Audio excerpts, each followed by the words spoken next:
Good afternoon, everybody. Welcome to our new policy learning journey. As was mentioned in the video we just seen, today we will deal with the transformation of the cultural and creative industries towards a smart and green economy. My name is Luc Schmerber. I'm a thematic expert of the policy learning platform, and I will be your moderator today, together with my colleague Mart, who is also with us. Mart, maybe you can just show. Hi, everybody. Thank you, Mart. So Mart will helping us also with the questions and with the chat. And in the background, we also have Lotte, who is already writing in the chat. You can, Lotte, hello Lotte. So you can contact Lotte in case of problems and questions through the chat. She is available under the name Policy Learning Platform. Yeah, I see that the first person is mentioning that she's coming from Ukraine. Welcome, welcome Vitaly, and welcome also to all the others. Do not hesitate to use the chat and to write down from where you come from. That's a nice way to start. And to have a picture here a bit. A few technical words before we start with the content. So the duration of the webinar will be about 90 minutes. It is recorded. The materials and the replay will be available from the Interreg Europe website, so you will have access to the presentation. You can rewatch the webinar, and throughout the session, yes, you can interact with us through the chat to submit your questions to the speaker. After each presentation, there will be some time to submit to ask questions. So do not hesitate. You can you do not have to wait until the end of the presentation to write your questions in the chat. You do not have the possibility to speak up. So Mart will help us and will follow carefully the chat and will read out the questions to the speakers. If we do not manage to answer all the questions during the meeting, we will do our best to answer them after the meeting by writing, for instance. That works in general. So yeah, I think that's it for the technical issues. And in terms of interactions, also it's nice to see where you come from. We'll also have prepared a poll to ask your quick questions to have a grasp of the audience. Lotte, maybe we can start the poll. Yeah, so the question is quite easy. We just try to check if we have newcomers in our community, or if you have many people which are already used to Interreg Europe and know well the program. So we're just letting a few seconds, leaving everybody, or most of you at least, answering the questions while some people are still joining. No, I don't see the answers moving anymore. Maybe we can just show the results. So we see that we have about 60% of the participants already involved in Interreg Europe projects, and 30% not, and 10% so not yet, but which are planning to submit a proposal. We will come back to that later too. At the end of the webinar, I will give some few information about the upcoming calls for proposal, which will be made public soon. So just to, probably most of you are already informed, but just as a short reminder. I will now start with a few slides from my side about today's webinar. Very brief before we enter into the matter. Why are we tackling this topic? Well, the topic of the cultural and creative industry has proven to be a constantly of high interest among the Interreg Europe community. We you can see that we have quite some projects, and those projects which I have listed on the slides are only the one relevant to the SME competitiveness topic, and there are even other projects addressing also specifically cultural aspects dealing with creative industries. It's a quite popular topic, and it remains popular throughout all the WISH surveys when we asked which are the topics which are important. The cultural and creative industry remain high on the agenda, and obviously we have seen also there are new projects in the new period which have been submitted with the topics. I will have a brief look back on the previous programming period, the projects for the period 2014-2020, which I've just shown in the list. They have mainly tackled the issues of ecosystem development around the cultural creative industries, so like awareness raising, capacity building, policy alignment with the S3 strategies in the region. They have been dealing with competitiveness of the cultural and creative industry businesses as such, like how creative, let's say, business development, design, internationalization, innovation management, like for any other businesses, integration of new technologies like manufacturing technologies, digitalization, or improving the access to finance, which has been one of the main challenges listed by all the projects. And they were also dealing with cross-sectoral fertilization, like what happens in creative hubs, in co-working spaces, incubators, or creating strategic partnerships between PCI clusters and other sectors. So quite a diverse approach. And on the website of the Interreg Europe program, you will find quite some materials because there have been events which have taken place dedicated to CCIs. There are good practices, stories, and then we will also list all those information in let's say the summary of the webinar, which will be published about 1 week of the event. So you will find a series of materials which are relevant or might be still relevant to you after the webinar. Today we are not looking so much at at the past, but at the future, and we have an interesting program. We will have as first speech Christina Koch, which will report from the newly created EIT Culture and Creativity, and present what it's about and what is coming up from there in terms of activities. And then we will move to a session where we'll get insights from our community, from 3 of the projects which have been working on the cultural and creative industries over the past years. And they will do both. They will look at what they've learned in the project, and they will tell us what is happening next in what has emerged of those projects. So as you see, we will have Josean from the Basque Country and the Credit 3 project, and we have Paolo from the Matera Hub in Italy and the ECoC SME project, and Ákos from Hungary and the CREA project. I mentioned after each presentation you will have time to ask questions, and at the end of the event we will hopefully have some time to have a panel discussion with our speakers and come back to some of the key aspects we see currently for the cultural and creative industry. So stop here from my part, because not for hearing me that everybody is here, but for hearing from our speakers. And I give the word to Christina first for the EIT Culture and Creativity. Christina, please. Hi, thank you.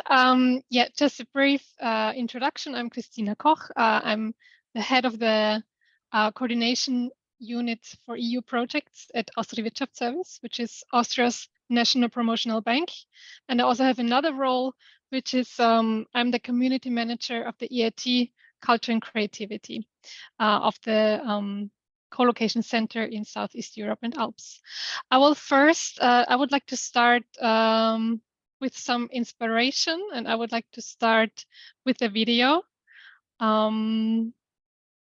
that I'm going to share with you now.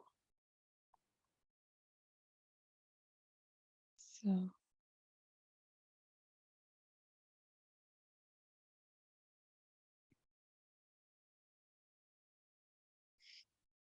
It doesn't work yet. I don't know why it worked before, 5 minutes ago. So it's not working? No. It did work before. Yep. Maybe one other try. Okay. Because Christina, it's like you're not sharing your screen yet. Yeah, there we go. I think that should work. Ah, okay. Yep. Okay. Sorry for that.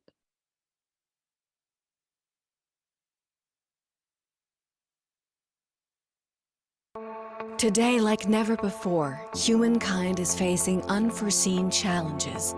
Reality demands new solutions, and it takes new thinking to find them.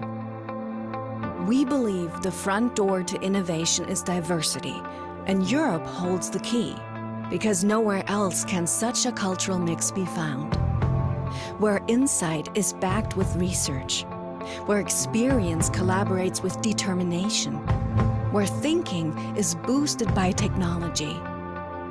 When diverse perspectives meet, new ideas come to life as solutions that will define the future vision of Europe. That's why we are here, to empower the next generation of innovators, to speed up creativity by supporting creative minds and connecting them with businesses, universities, investors, researchers, leaders, and the general society in radically new ways. Creativity is the connective tissue across borders. Collaboration is the blood flowing through it, and we are the heart pumping. Thriving within Europe, ideas that move the world forward. Creatives without borders, innovation without limits.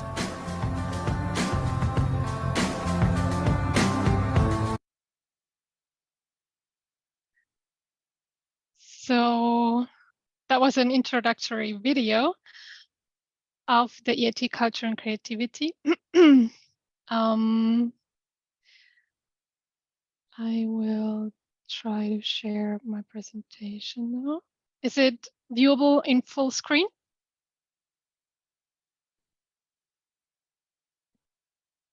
Yes. Okay. But we are okay. Yep. Do you see this? We see the anyway. menu bar a bit, but it works in full screen. Yeah. Okay. Okay, good. Okay, first I will give you some, because I don't think that everybody knows what is a knowledge innovation community. The European Institute, EIT, the European Institute of Technology, has several so-called knowledge innovation communities.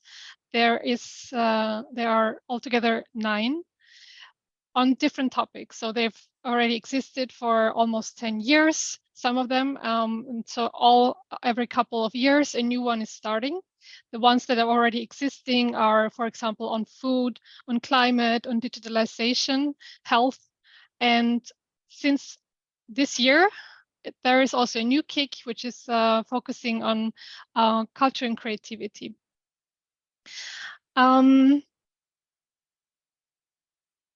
So why did they say that culture and creativity would be also a very important topic to have a knowledge innovation community about? It's because there's a lot of companies working in the CCSI field, in the culture and creative sectors and industries. They are small, medium sized. They have a lot of value added to the European culture and creative industries. There's a lot of visitors, for example, to cultural and creative venues. It is planned that within this EIT Culture and Creativity to kind of do some kind of label like that is called created in Europe, which means that we try to unlock the value of culture and creative industries, and also bringing bring it to other industries and to use the transformative power of creative industries for whole Europe. What is knowledge innovation communities? It is some kind of collaboration between cultural organization, non-academic research organizations, civil society, public authorities, business organizations, and academic institutions. Currently, the EIT Culture and Creativity is still, like, the contracts are not finalized, so we're still very much in very, very early stage. It is a project that will last for probably 7 to 10 years at least. Yeah, right now it is being initiated. Right now it's still it's 50 partners coming from 20 nations that want to work together in this project, but the EIT Culture and Creativity wants to grow.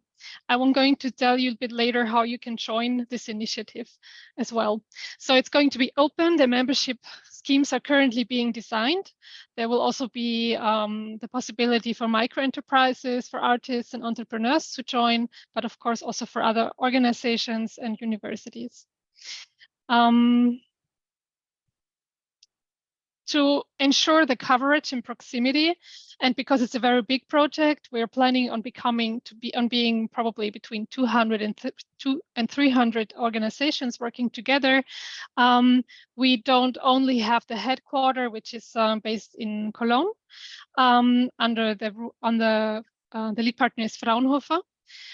There is also going to be different kind of so-called co-location centers. So all the KICs, also the ones on the other topics that are out there, have they usually try to kind of cluster regions in which there is also a head of the region, and in which so that organizations coming, for example, from Czech Republic, in the case of Czech Republic, you would be contacting us, which the co-location center in Vienna, because we are responsible for Southeast Europe and Alps. I have later another slide where you can also find the contact details if you are from a certain area and you would like to know more and you would be interested in joining and in becoming an associated partner. Then you will see the email address that you can contact for the respective co-location center. So the co-location center is supposed to be the front door to participate and engage within this project, which is going to be a very big and very long project. And through the co-location centers, you will get access to information, services, and also be able to participate in campaigns digitally or online or face-to-face. Yeah, so you can use those as an entry point for probably also new project ideas and new agenda topics. However, it is very, very early stage. So right now, I cannot tell you so much details on what we're going to do. I will tell you a little bit more, but a lot of things are still to be, we're still working on it because it's very early stage. The co-location centers will probably start running from autumn or the end of the year, so sometime in that period. So, but for real, we will be fully operationally working from 2024. But still, of course, it's already good if you are getting in touch with the co-location centers already now, so that you will be informed early on. And also something that is very probably interesting for you, within the EITs, within the KICs, there's a possibility to apply for calls. So there will be funding. We will fund programs on certain topics, and every organization can apply for those calls and receive funding for it, which means, like in normal EU projects. The programs and initiatives we have in mind, generally, sorry, we think of the term culture and creative sectors and industries in a little bit of a wider spectrum. So we definitely want to support companies from any kind of sector in the digital, green, and social transformation, and often with the help of culture and creative industries. This is a very good way to do it. Altogether, we have 5 we have defined 5 strategic objectives. One is education.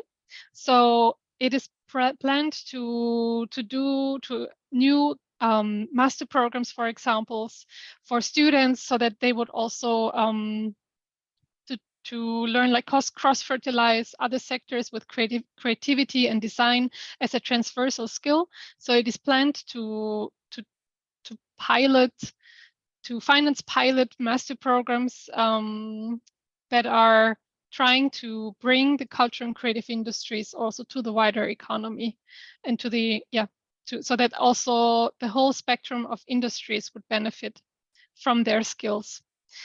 The second strategic objective is on innovation.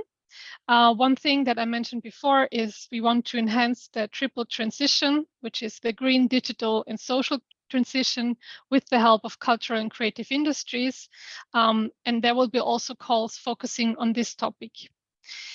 Another one is creation, which is so co-create private and public value by working to connect startups with the market, in building sustainable ecosystems to grow and for consolidation.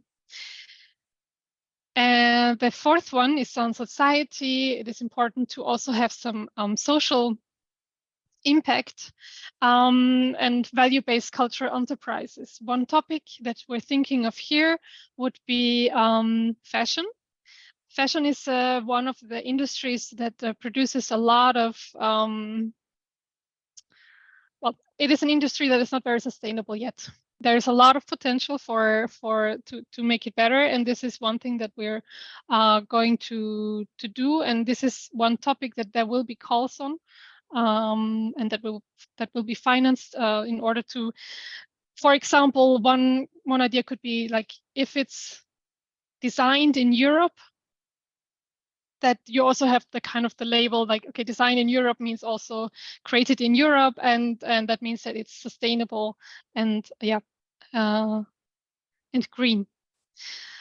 And the last strategic objective is systems. So we also want to work with policymakers on how to improve policies for culture and creative industries.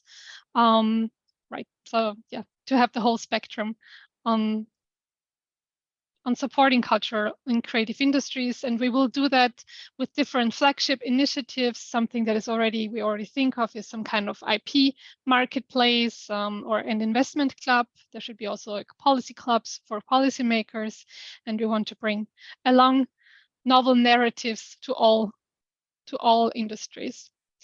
So I would like to join you, to invite you to join us for our for this journey.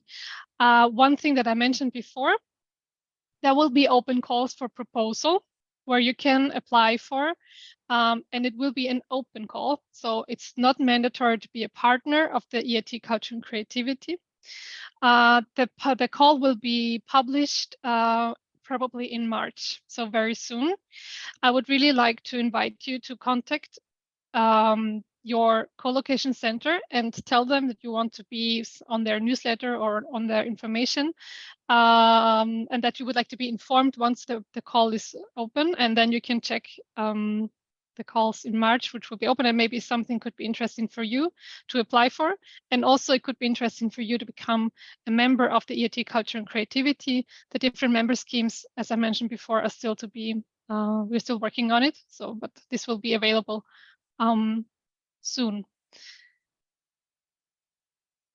Right, so you could also, if you are a policymaker, you can also join the EIT Culture and Creativity through the Policy Club. And if you're an investor, of course, as well, through the Investment Club. There will be more information on all of those things very soon. As I mentioned before, the EIT Culture and Creativity is very, very new. It's not even born yet. So this is why the information I can give you right now is not so deep. But you're lucky to hear it already now. So you still have you're one of the front runners to join as an associated member through the different co-location centers that we have in Europe. So here is now the slide that I promised earlier. please write down, or if you're interested, write down the one that is located to your area. Of course, you can also, if you really want to ask me about something, you can also always send an email, even if you're not in my region, to the Co-location Center Southeast and Alps in Vienna, which I will, like, if you send an email to this address, I will receive it and of course get back to you. My last slide is an overview on the 50 current founding members of the EIT Culture and Creativity. You can see that Fraunhofer is the lead partner here. We have a lot of universities also who have joined. We have different cultural institutes like the Centre Pompidou and also regions, for example, the city of Amsterdam. And we have companies like Philips. But of course, we're very interested in growing. So, and I'm happy. I'm inviting you to join, and I'm happy to answer any questions in case you have any. Thank you, Christina, for this. And just to mention, for those who have not seen it, the email addresses of the co-location centers have been pasted in the chat by Lotte, but you will also have the presentations afterwards, so they will be there too, and we are happy to be among the first one, and maybe we will also join your policy club or in some way from our side, because we are looking at fostering policy exchanges. But let's take some questions. I've seen Mart. I think there are a few questions coming for Christina. Yeah, exactly. So there was still one clarification whether the regional offices then are already active, and can they be contacted already today? Yeah, the regional offices are, even though it's not the EIT Culture and Creativity is not born yet, we are already active. So there's already people behind those email addresses. There's people working on it. The co-location centers, usually we don't have locations yet, like an office. We don't, but we are reachable already now. Yeah, so. And then there was a second question about what is the role of cultural and creative nonprofit sector in the KIC? So can they also be expecting some various opportunities, or are these rather for creative companies? No, it's definitely also, that's why it's also mentioned in the beginning that 90% or more than 90% of all companies in Europe that are working in the culture and creative sector are small and medium companies, or even micro companies. There will be calls. I know it's a bit of a strange concept because it's a big project, and within this project, certain calls are being financed. So it's some kind of small horizon project program focusing on culture and creative industries and using their transformative power also for other regions. And for doing that, there will be calls that you can, smaller calls, of course, but I mean, not so small actually, where you can to which you can apply for. In the beginning, the calls are open. So this one is open for everyone. Probably in the future, there might be calls where you can only apply if you're a member or some kind of associated partner of the EIT Culture and Creativity, but this will be in the future. So, Christina, I know from other communities, they at some point, they also develop, in addition to the co-location centers, national contact points. So that might be the case also at some point. Yeah. Well, the different co-location centers have the national contact points. Yeah. However, we don't have that yet for sure. And it will be mainly the co-location center, and then they know in the different regions or in the nations people who are also very much involved. So we can connect you also to the ones in your region or in your country. Okay. Mart, do we have other questions coming up through the chat, the audience at this stage? Not from the audience, no. No. So, I mean, if we have time, I can ask myself something that was. We just was looking at we have 1 or 2 minutes. We can take 1 or 2 questions. So this, I was just curious. I mean, Christina, you've been telling that it's early stages, but these flagship initiatives, how developed are those? And I saw that you talked about this, or you had this on the slide, this investment club. Can you already tell us a bit what's the vision for this? or is it too soon to talk about it? It is very soon to talk about it because this is something that we're talking about currently and trying to find out how we will do it and how we will implement it. It is planned to have already within this year investment club events, sort of small events in which to which we would like to invite investors and also companies to do some kind of matchmaking sort of thing. But it's very early stage still. Yeah. What we'll do from our side also, maybe we will follow up on the publication of the calls, and we will also inform the community within the Interreg Europe community. It's easy to circulate the news to the community so that the people can have a look at this. Absolutely. If you want, I can also share. There is a link on, because currently we're looking for jury members who would, because the call will be open in March.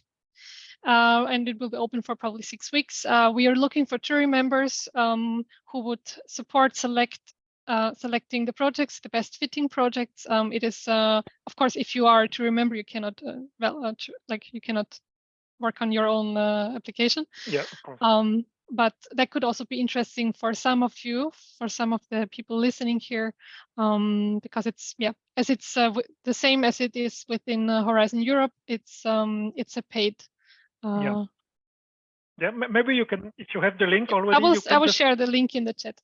Exactly, so we can interested people, and there might be. I mean, there are people from the community here, so we might have that. Yeah, and I really encourage you to get in touch with the co-location center so that you would be upfront hearing about the calls that will be published, and so that you will be already in the front run of receiving funding and to implement the goals of this new KIC Culture and Creativity. I see we have at least one person interested to apply, so it's worth doing it. Thank you, Christina. And thank you for sharing this early information. I understand it is not easy because many things are still in discussion, but it's starting with the call, so it's good for people to know that they do not need to wait for the organization to be built and have all the processes. You're already working, and it's also the time to contribute to the development. Thank you for that, Christina. And we'll see you hopefully at the end or in the panel discussion to go with us, so we can move forward on our agenda.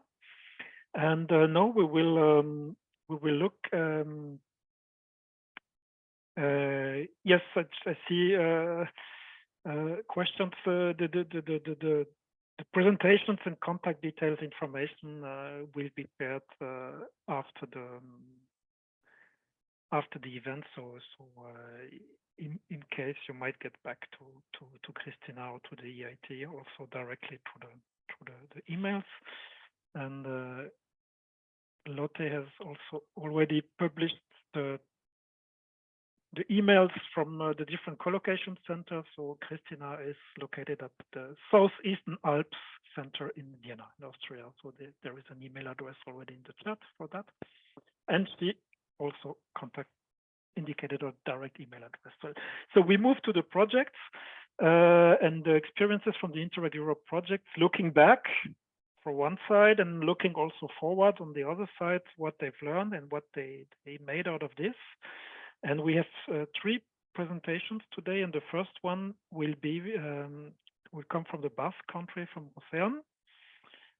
So Josean, thank you for being with us. Your presentation is being shared. We can see it. So I'll let you introduce yourself and give us some insight on what you learned within your Credis 3 project. Okay, thank you, Luc.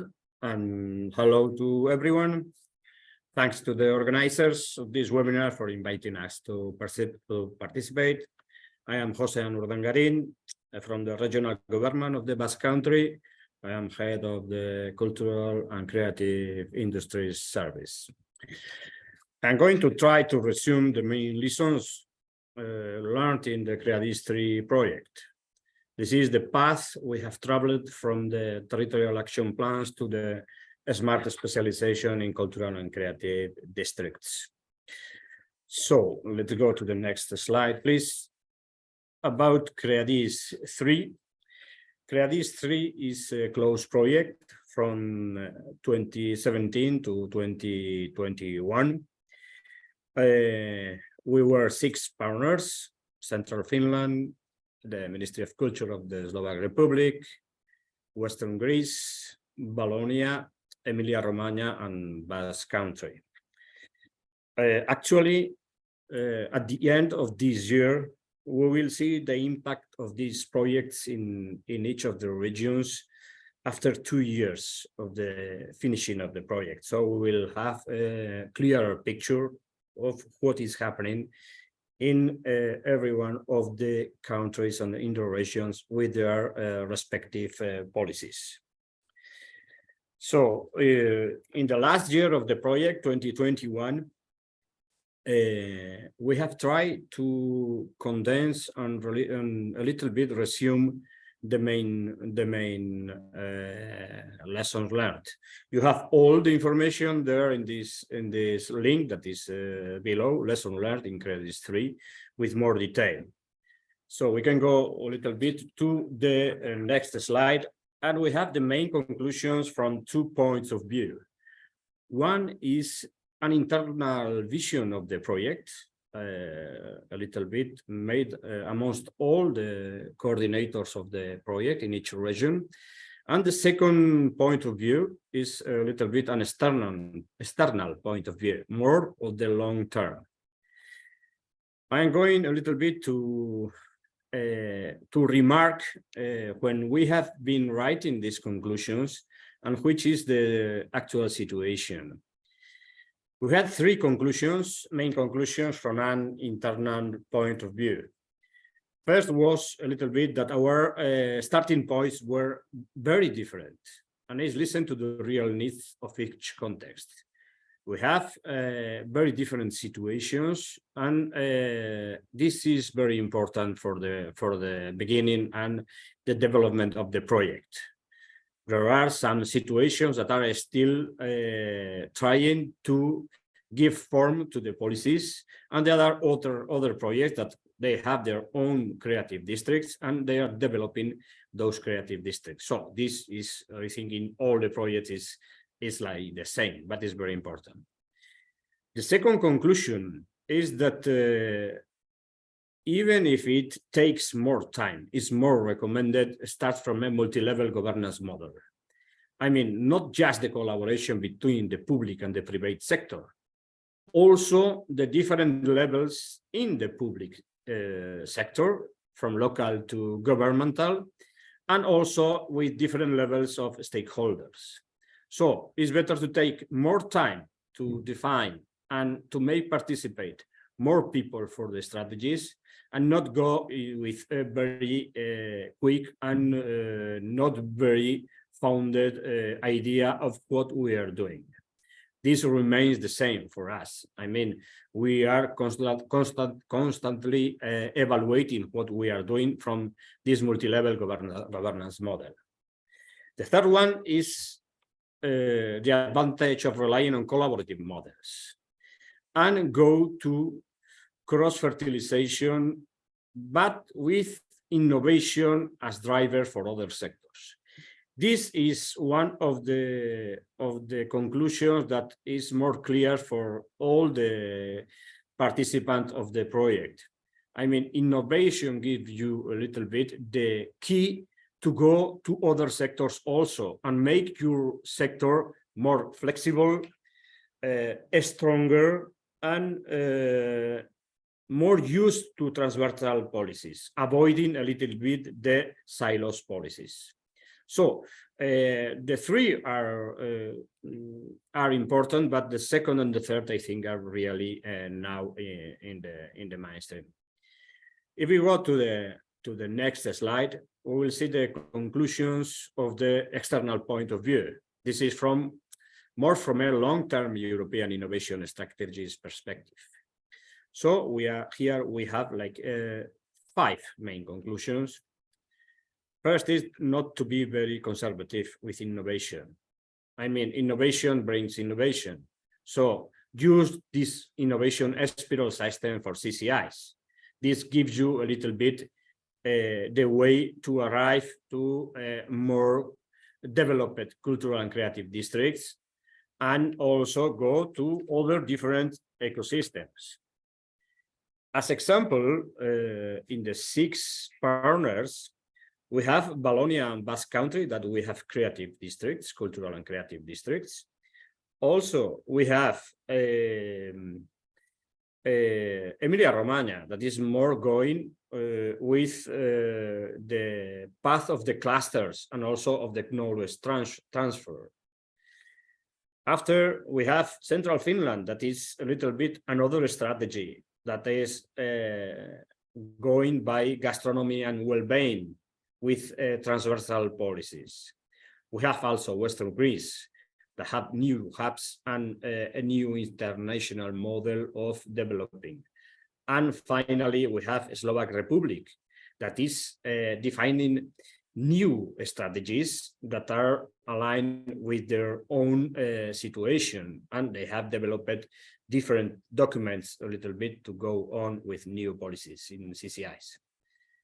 So this is a little bit to adapt, but from the point of view of the innovation.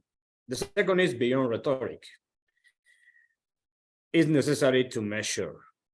I mean, the impact has to be based on evidence-based long-term evaluation.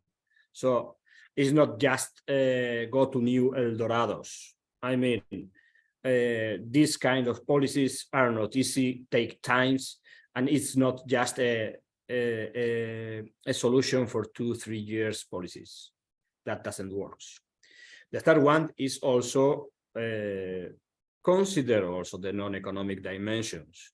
I mean, we see that with the innovation, there are more cross projects and that are contributing to new areas in the cultural and social welfare. Also, is not only the GDP production. I mean, this is very important, but we are arriving to new dimensions. The fourth one is interlocal is the future of international. When we have been speaking about the multi-level governance model, means that the sectors and the agents that are closer to the activity are very important, and they give identity to all the projects. So we think that interlocal is also one of the keys of the success. And the last one is more looking to the future, but we have to change a little bit the skills that we are asking to the personnel that will be the innovators of the next generations. So we have a little bit to mix and go to other skills that are needed to collaborate and be more flexible. This can be a little bit very, very superficial approach of other more profound or more, if you want, express in different ways that we have in the project. So for me, this is a little bit the picture of our lesson learned, and we will have more clear this year 23 in the end, which are a little bit more concrete impacts that we are having after the project. So thank you very much. And if you have questions, you can put it on the chat or send us through Luke and their team. Thank you very much. Thank you, Josean. So let's see if we have a question through the chat. I might have a first question to start the discussion. So people are thinking, what did it mean for you now in the Basque Country? What did you in which respect did you change your approach to the creative districts, or after the project did you have new actions? Yeah, we have like 3 big actions in the case of the Basque Country. We have confirmed a new cultural and creative Basque district, Basque DCC, that has we have been preparing it 3 years, and 2021 it was presented, and now actually is working. It's a district that is all the Basque Country with different nodes, and we have a structure that is giving new services. So the Basque District is a project, is an open project that all the tools are open to every company, to every one of the people. And after I will let it in the chat a little bit, which is the address. You can see by yourself, which is the result and which are the services we are giving. The second one was a little bit to remodulate our RIS3 group, and we have arrived to make it more functional. I mean, a guiding group that is composed by public and private sectors. And we have now a more efficient RIS3 group, Euskadi Creativa, or Basque Creative, it's called. And the third one is the knowledge. I mean, we have two new statistical operations that are introducing also the creative industries, not just the cultural industries that is a more classic approach, but we are now also including the creative industries and the shape they have. So these are operations, statistical operations that are done each 2 years. So next year we will have the second point and the second operation, a little bit to see how is also developing the creative, how are also developing the creative industries. After, what we have also is that we are more connected at the European, at the international level. And I think at the Basque Country at least, we think that the innovation, the innovation as big driver is successful. So we are going to go by the same way. Thank you, Jose. Let's see, Mart, do we have questions coming in? We have one question that is maybe also more general that other speakers and even participants can also answer. We have one participant looking for examples of well-managed tourism / creative industries clusters or ecosystems. So are there any good EU cluster policies or registered EU industry clusters on creative industries?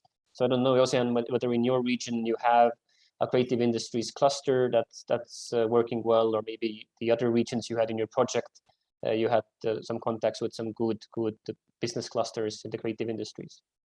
I think there are different models. In our case, I think that Wallonia and the Basque Country, we are more going by districts.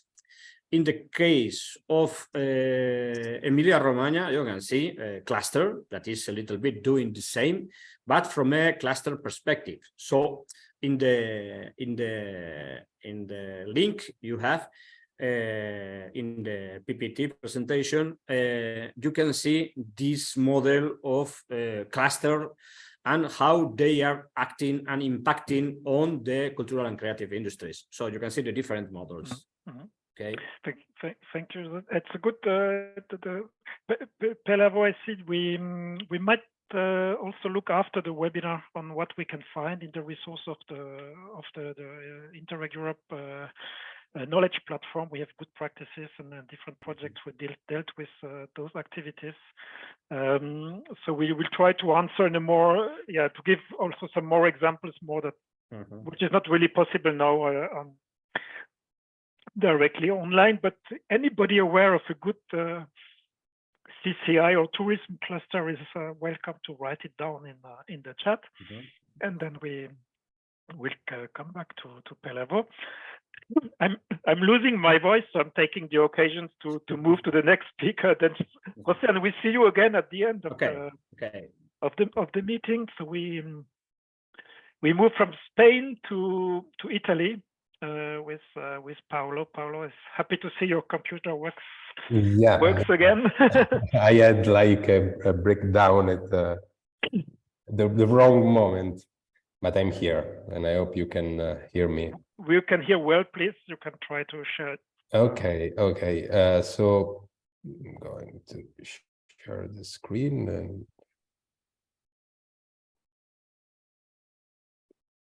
and Yeah, just need to go to presentation mode. Yeah, So, it works well. We can hear you well. Please perfect, perfect. So I'm Paolo Montemurro. I'm the director of Matera Hub, and I'm going to make a presentation today about what happened in Matera in the framework of the ECoC SME Interreg Europe project, particularly on what we managed to achieve during and after the project. So basically, what we started to do was to try and make, I don't know if you see the bar on the right, we'll try to move that somewhere. Okay.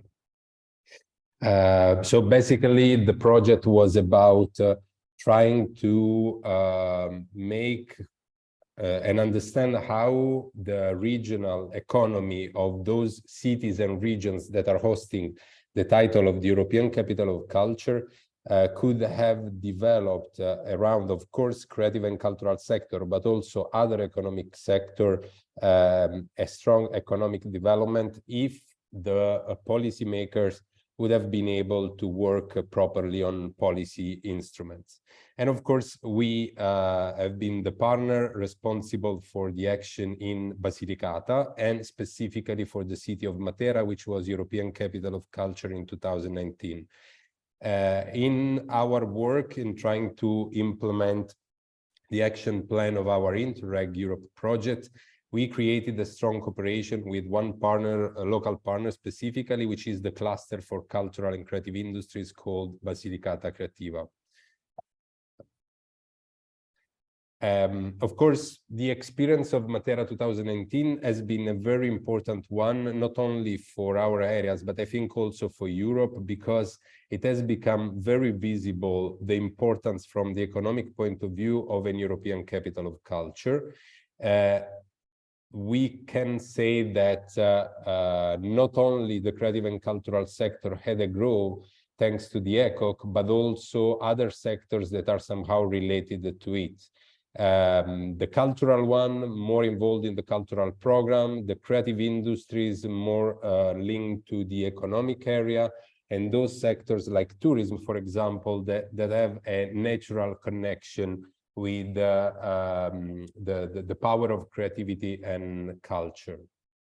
So our action plan basically tried to focus on three main pillars. The first one was to understand how to support creative and cultural sector to activate cross-fertilization processes, and working particularly with two other sectors, tourism, of course, and the other one, the cultural heritage dimension of heritage belonging both to the tangible and intangible area, working on innovation processes and approaches, and on the concept of digitalization.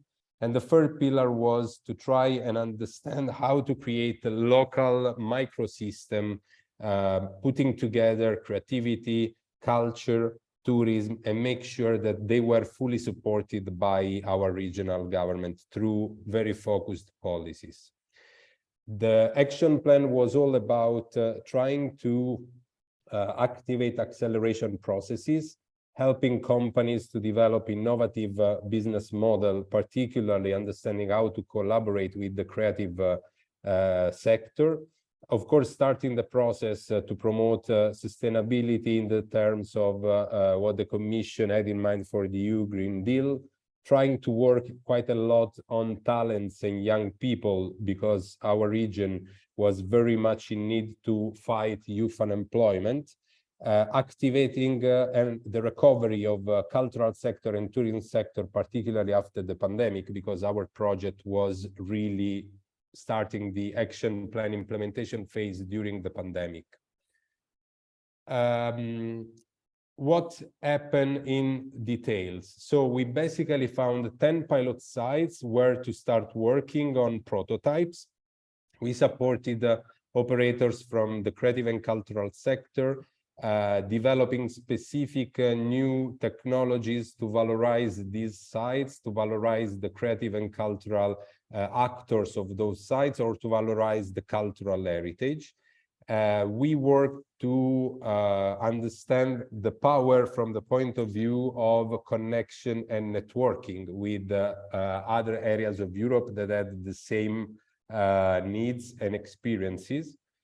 And jumping to some impact, we started to work together with a group of 10 cultural attraction in the region, 50 young entrepreneurs from the creative and cultural sector that decided to follow this project, and so stayed somehow linked to the region and not left the region.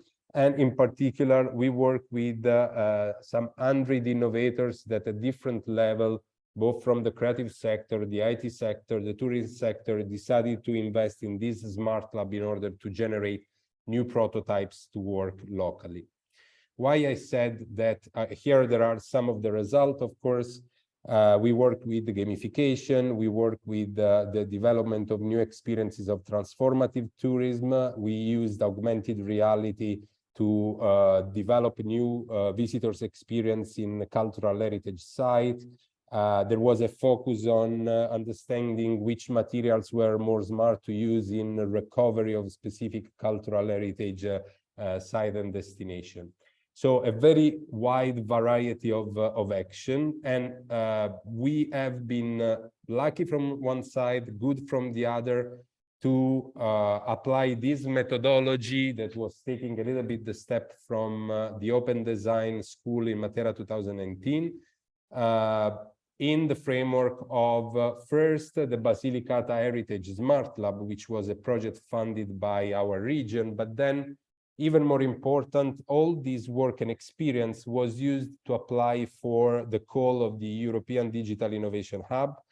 The European Digital Innovation Hub is a body that can help companies and public organizations to try and respond to digital challenges and become more competitive. So thanks to the action plan of ECoC SME, thanks to the Basilicata Heritage Smart Lab, we have been able to work together with a number of actors from 3 regions in the south of Italy, from Basilicata, Puglia, and Campania, and build the European Digital Innovation Hub called Heritage Smart Lab. So it will be one of the few in Italy focused on cultural heritage and creative industries. And to give you just briefly some numbers, inside this Digital Innovation Hub, there are 15 companies specialized in emerging technologies, 4 clusters. One is the one about creative and cultural sectors, but also energy, smart industry and aerospace. There is a competence center, the newly created Italian Digital Innovation Hub for our region, territorial development agency of our region, and research centers and universities, 6 of them. So altogether, we are going to work on some important action, like first of all, acceleration program for companies, talents academy for new companies and new entrepreneurs to be active on the areas of cultural heritage, creative industries, and digital solution, an open innovation program to really valorize all the prototypes and innovation that will be developed in the next step. Of course, typical of Digital Innovation Hub, there are test before invest activities, and also a lot of competencies development through tailored academy, training, capacity building, that will be very much focused on how to apply innovation and digital innovation to cultural heritage, thanks and through the creative industries. There will be also a work around the support for investment. So will be a lot of action around understanding the feasibility of investment for digital transformation of companies, but also finding their ways through capitals and funding opportunities. And last but not least, very important, innovation ecosystem and networking opportunities. So Digital Innovation Hub is inside a network at European level that has a lot of connection with the other networks. I'm thinking of what Christina was just presenting with the KEEC. So a lot of opportunities really coming here for the companies. One last point, which we are very proud of.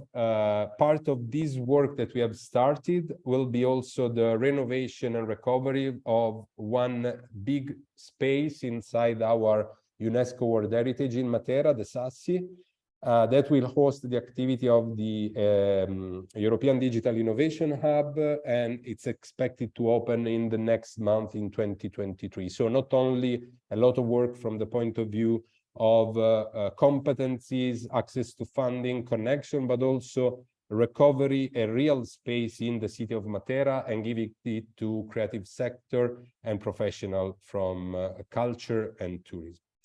This is all from my side. I hope it was clear. Of course, I'm open for any question, and this will be my email in case you want to further explore after the webinar. Thank you, Paolo. Thank you for that. Thank you for sharing your contact details. We are mostly asked. Maybe a first quick question from my side. Are those prototypes and what has been made in the Smart Lab, the pilots, is it transferred, uptaken? Let's say, is it visible if we come to Matera, to your area, we will be able to see that, to experience that?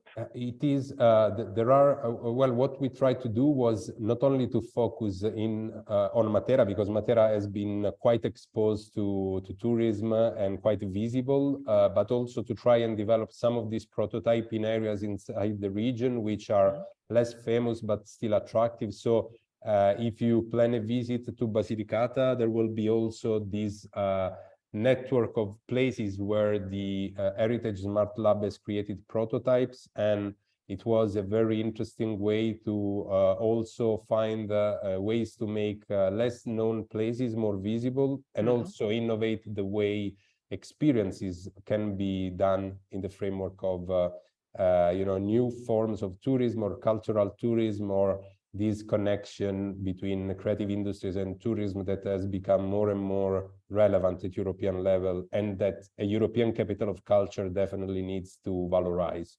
Yeah, thank you. Mart, do we have questions popping up? Yeah, there was one about what have been the main challenges and unexpected impacts for you in this process? Well, the challenges, of course, is that we have been working inside the framework that needed all the stakeholders to play a role, from the public side and the private side. And I think that the good things of starting this process inside an Interreg Europe project was that there was already an initial commitment and understanding of the public sector and the policymakers of what we wanted to do. So that was still a little bit challenging at the beginning to find the right way to put everyone around the table and discuss. The other things is that, of course, we want to give sustainability to this process. So it was also not trying to stay only focused on the activities that we were receiving funding for, but immediately think at the sustainability of all this work. And I have to say that now with in the framework of the European Digital Innovation Hub, there is also a discussion going on around how to further continue the work, even if we have like a clear road for some years.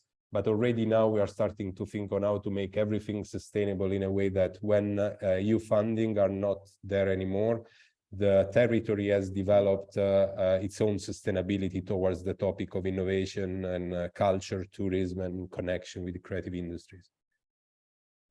Yeah, Mart mentioned the question, Paolo. Did you also see some unexpected impacts or results in the project, things that... Well, I would say that we didn't expect, because we are one of the smallest region in the south of Italy. So, of course, it was quite, there was suddenly a very important attention around the city of Matera. And it was, well, not really unexpected, because we have been working for this, but it is today a very unique moment where us as Matera Hub, we are also a partner inside the ECoC Creativity and Culture. Then together with the Basilicata Creativa, there is this recognition with European Digital Innovation Hub. So it is a right moment for us to a little bit collect what has been put in motion thanks to the European Capital of Culture. And I think this is a good example of how the legacy of such a big event should work like. Sounds like a positive impact, exactly. Paolo, we need to move to the next speaker. We're happy to have you with us at the end of the event for some questions. Hopefully, Ákos. So now from Spain over Italy, we move to Hungary, Ákos. And you should be able to share your screen. Good afternoon, everybody. I just tried to share my screen.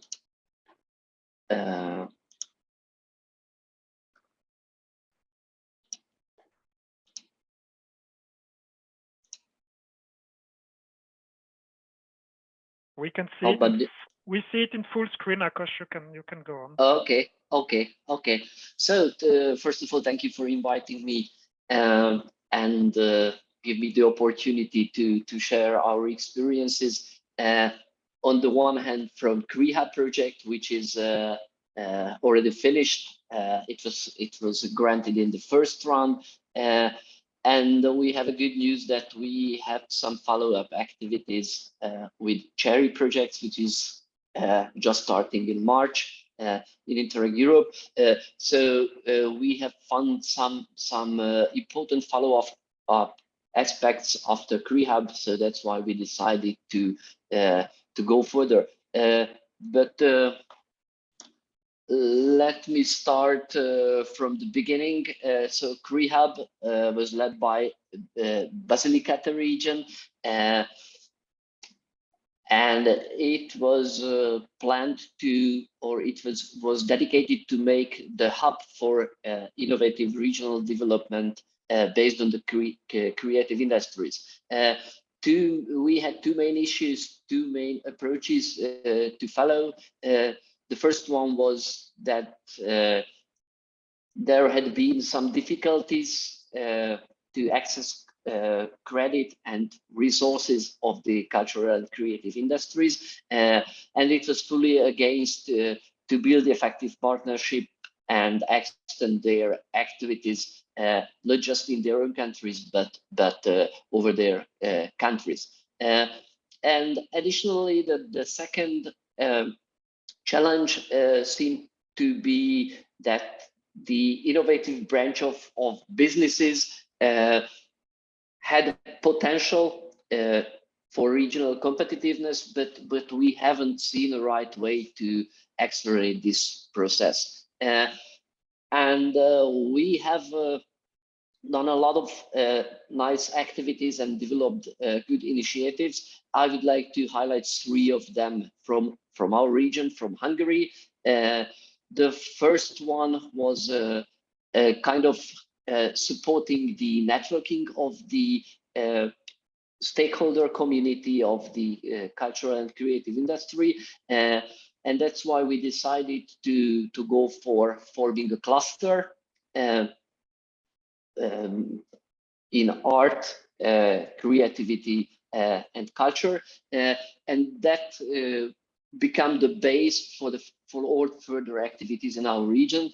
We are in different position than in Matera because Veszprém, one of the biggest city in our region, is the cultural capital of Europe this year.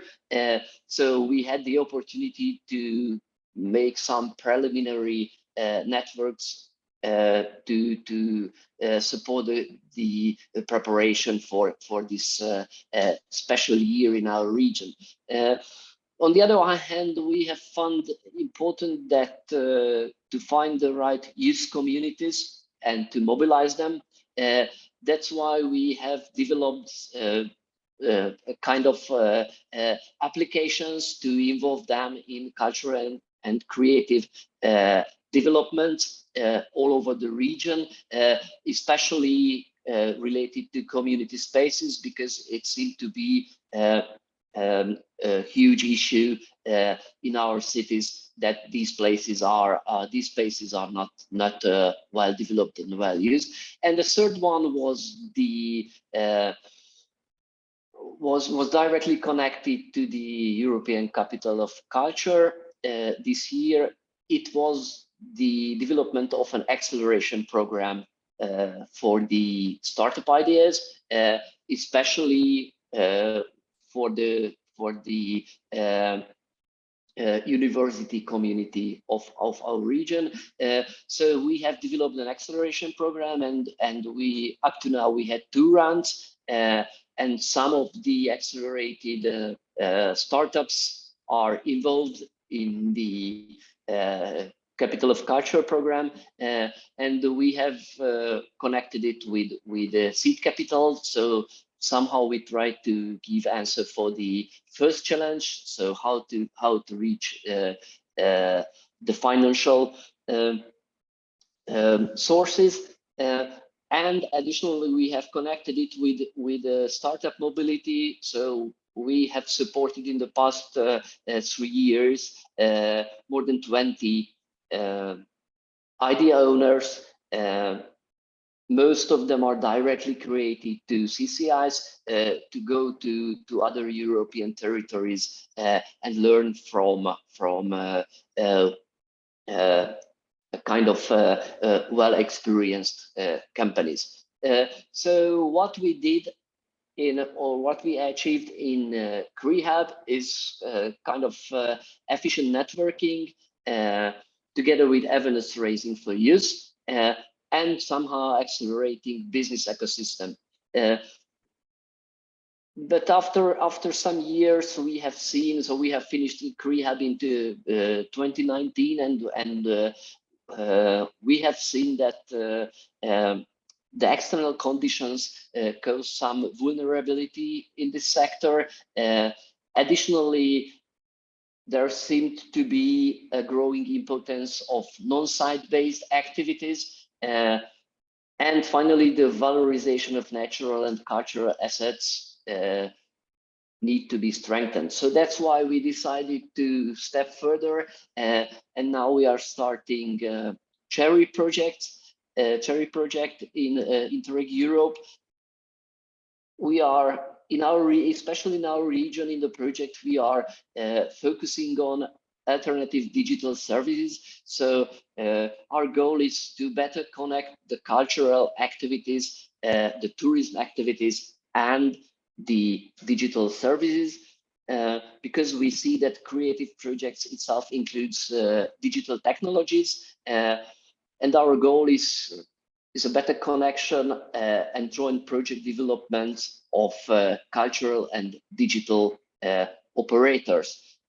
So that's where we are now. I think we have made many long steps, but the new conditions that not just rooted from the pandemic, but highlighted by the pandemic, raised the need for cross-sectorial cooperations, new narratives, new services, and direct connection with the digital and cultural operators. So that's what we see now. We have many good local initiatives on that, and try to step further. What we see as a summary is that these local initiatives can lead to policy change. So maybe they are just addressing rather small communities in a European scale, but even they are the best way to raise awareness and to involve the policymakers in the development of the new strategies and the new initiatives. So that's all in short. Thank you. If you have any question, I'm here to answer. Thank you, Ákos. Thank you for this. So we have time to take one or two questions. I have one from my side. You mentioned on one slide this vulnerability as one of the new challenges. Can you maybe broadly elaborate on this? Is this something specific to the cultural and creative industry, or what? Yeah, its vulnerability is mostly Yeah, it's basically connected to any industries, of course, but but we have found that the cultural and creative industry, especially the cultural side, is much more vulnerable because their activities are mostly dedicated to some spaces. And there was a lockdown, and there was almost nothing for them to do with that presence. So that's why they really turned to new directions. And this was connected to the digital solutions. So how to show us without being present. And that was the point when these cultural and creative industries realized that they are really vulnerable. So that's what I meant with that. Yeah, and so that was also the point where those non-site-based activities developed also. Yeah, for sure. Yeah. Okay. Thank you, Mart. Do we have questions from Ákos in the chat? Or? I can ask one just about looking back again to the project. So, which of the outputs of the project are still in use in your region?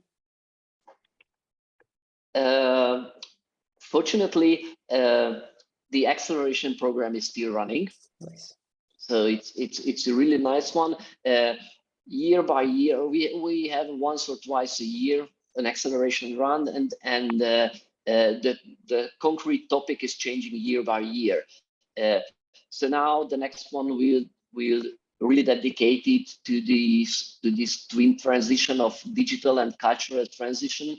But yeah, it's still running. The cluster is also running, and one app with the youth community is still vital. I think that is one of our biggest success. So that we have tried many ways to mobilize the youth community, and finally we have found their language. So that's why it's still operating. Okay, thank you, Ákos. I think we have a few minutes left.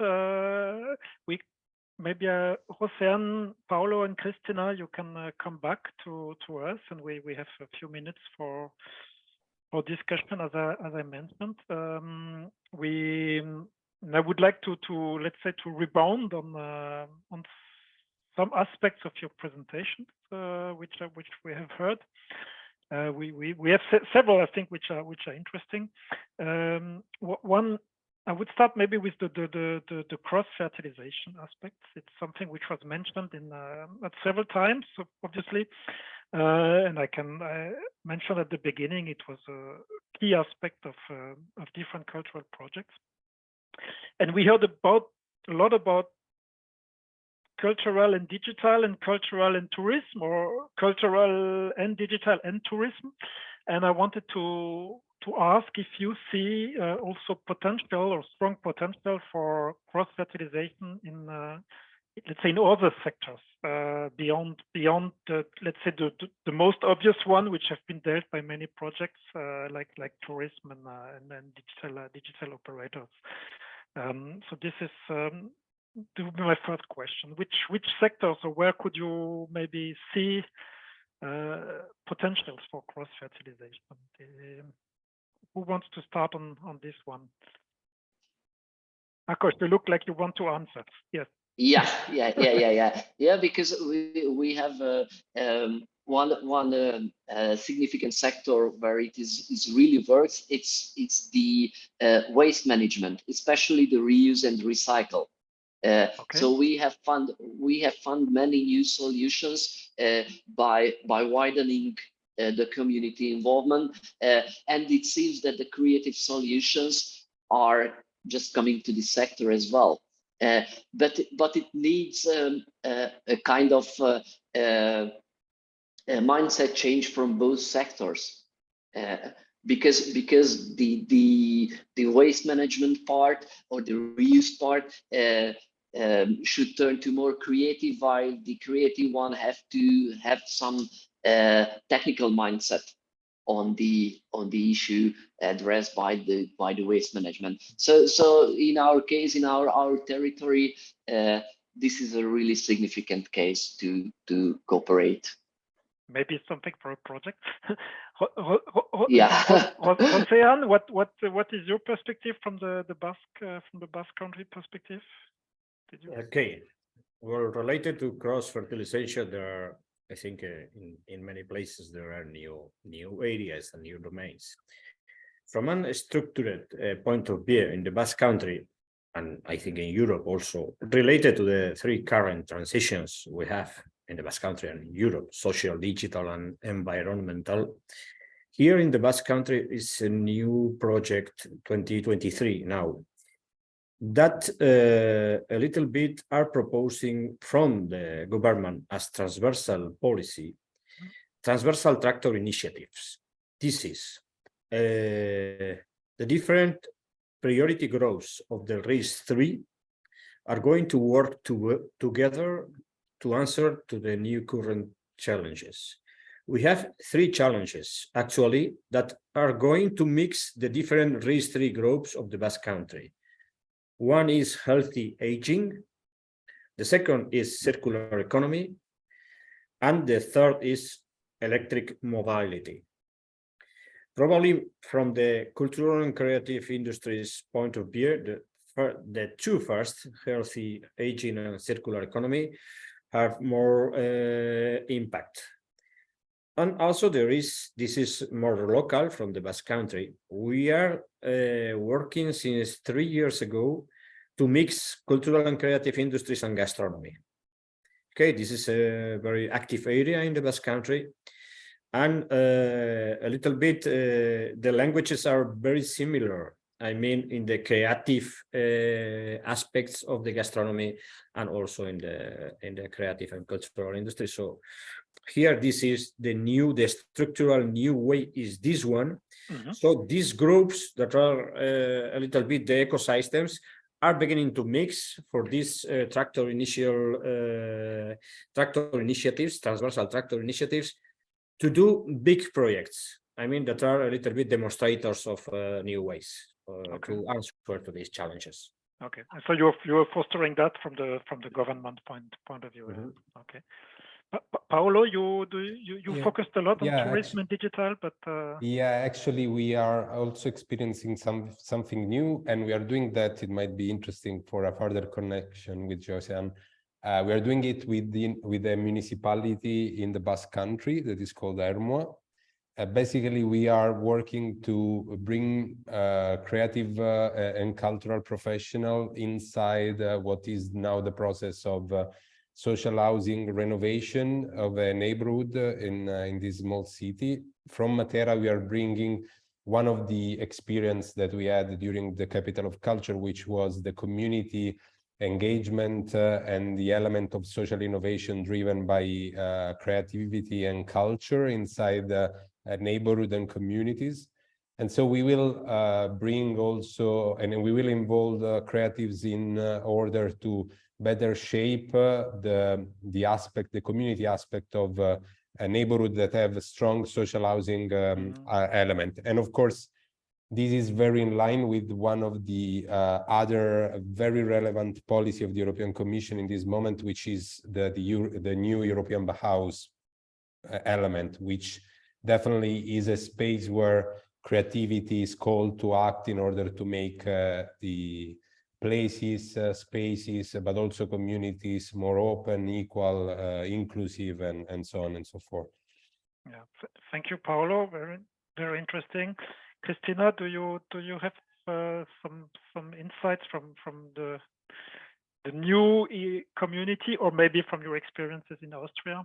Mm-hmm. Yeah, actually, I mean, it is very much in alignment with what has been said already. Like circular economy is part of the green economy. The EIT Culture and Creativity is focusing on digital, green, and social transformation. So through these three main topics, they want to also try to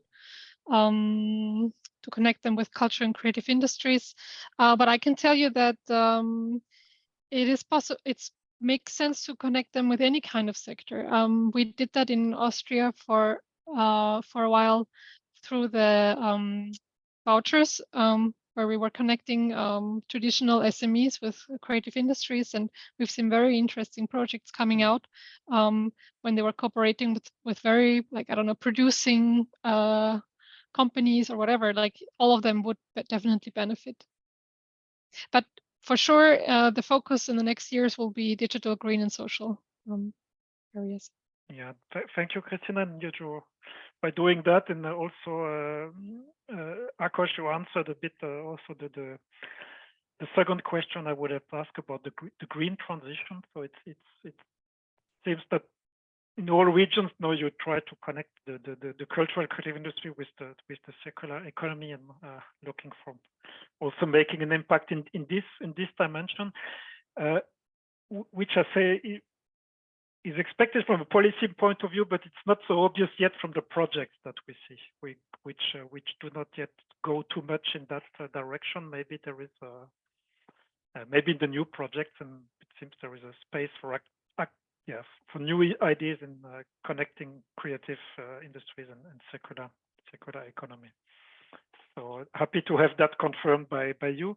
We are reaching almost the end of the event, so we need to close now the discussion, which probably we could have longer, but I've seen in the chat different exchanges, and people are reaching out to the speaker, and probably there will be ongoing exchanges. I would just take 2-3 minutes to give some additional information. So thank you again to all the speakers. Happy to be in touch. Probably there will be new projects dealing with creative industry. We will expand on new ideas, and I will just move back to my presentation for a few minutes. Yeah, I mentioned before that I would give some information Interreg Europe and the new call, so I will be fast. So the Interreg Europe objective is to improve regional development policies through exchange of experiences, innovative approach, capacity building, mainly through 2 actions: the project, the policy learning platform. So today we are on an event organized by the policy learning platform and exchange on creative industries, and there are projects, and there are already new projects funded under the first call for Interreg Europe in the new period, which was closed in May 22. And we see here some results and some projects. You see the different priorities. There are more priorities: smart, green, connected, social, citizen, and governance. And we see that the 3 main priorities, smart, green, and social, as it was foreseen, are having the highest number of projects. So those Ákos mentioned, the cherry projects were dedicated to cultural and creative industry, which will start soon. And there are some others starting, over 70, I think, which will be starting soon. But today I just wanted to mention the second call, which will be open from 15th of March to 9 June 23, open to all topics, and with a launch event, Europe-led cooperation, 15th of March 23 in Stockholm. The information obviously is available from the website. There are different project development assistance during the call, which can provided by the Secretariat. So you have also the contact here and from the website. I will not go into details today, but just to give you the information. And the platform, also what we are doing, we are still active, and we provide policy learning opportunities through knowledge, people, expert support, so we'll be fast. So you still have the database of good practices from the project, from the previous period, which is available. Policy brief with different news and publications. There will be also reports from the events. You can see here, for instance, you have the webinars. So very soon you will have access to the recording of these webinars here. And the different bilateral also express personalized support services, which we have. And I wanted to mention here the peer reviews and the matchmaking for those who want to go more into details in some policy challenges and discuss that with peers from all over Europe, selected peers. You can submit your challenges for matchmaking sessions, which are basically 2-hour sessions where you can meet some 4 to 6 peers all over Europe to discuss with you your challenge, or the peer review, which is the augmented version, let's say, with a 2 days meeting where we come to your place. Usually it can be online, but it's again mostly on site, and visit your organization and discuss over 1.5 to 2 days your challenge and develop jointly recommendations. So those services are ongoing, and you can submit a request anytime, regardless of the course. You just cannot address the same topic than the projects you are in. So please, keep in touch, look at the opportunities, register to the newsletter, so look at the website if you're looking for different kind of information, and join also next event. So in 1 week, we'll have the second event of the mini series dedicated to culture and creative industry, where we'll deep more into the social aspects, which we did not, they were mentioned today, but voluntarily we did not dig into that. We will discuss more about that next week. Some other colleagues organize also some other meetings on innovation vouchers, and you have the Europe Let's Cooperate event also on 15th of March. You can register on our website. And I wanted to announce already today, we are working on preparing an on-site workshop, which is expected to take place by the end of May, 1st of June in Ghent, Belgium.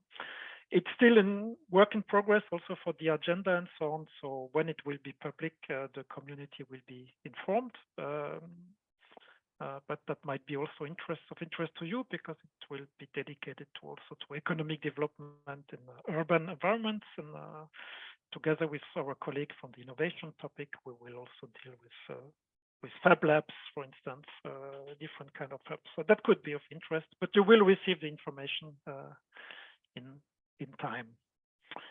So that's it for us for today. Probably in the chat you will get also you have the link for the